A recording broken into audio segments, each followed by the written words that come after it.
ప్రపంచ ఫార్మసిస్ట్ దినోత్సవం సందర్భంగా ప్రకాశం జిల్లా ఒంగోలులోని ఫార్మసీ విద్యార్థులు ర్యాలీ నిర్వహించారు. అనంతరం ఒంగోలులోని చర్చ్ సెంటర్లో మానవహారం చేశారు. ఫార్మసిస్టుల విశిష్టతను తెలియజేయడం కోసం ప్రదర్శన నిర్వహించారు. ఇక ఫార్మసిస్టులు అంటే కేవలం మందులిచ్చేవారు మాత్రమే కాదని వారి ప్రాముఖ్యత ప్రజలకు తెలియజేయాలనే ఉద్దేశంతోనే ఈ ర్యాలీ నిర్వహించామన్నారు. ఇక డిహెచ్ఎంఓ వెంకటేశ్వరరావు ఇదేంటంటే ఫార్మసిస్టుల యొక్క ప్రాముఖ్యతని తెలియజేయడానికి సొసైటీలో చాలా ఇంపార్టెన్స్ సంతరించుకొని ఉంది.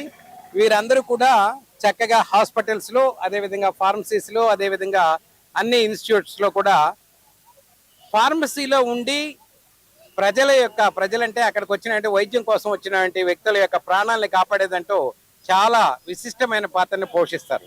కానీ పబ్లిక్లో వారి యొక్క ఇంపార్టెన్స్ అంత అవగాహన ప్రజలకి తెలియదు.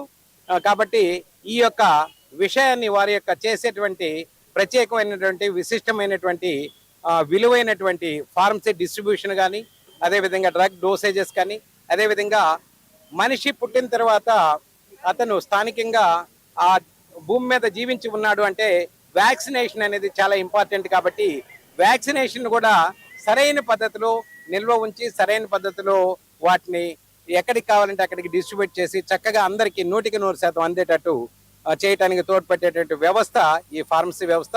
అందుకని మెడికల్ అండ్ హెల్త్ డిపార్ట్మెంట్లో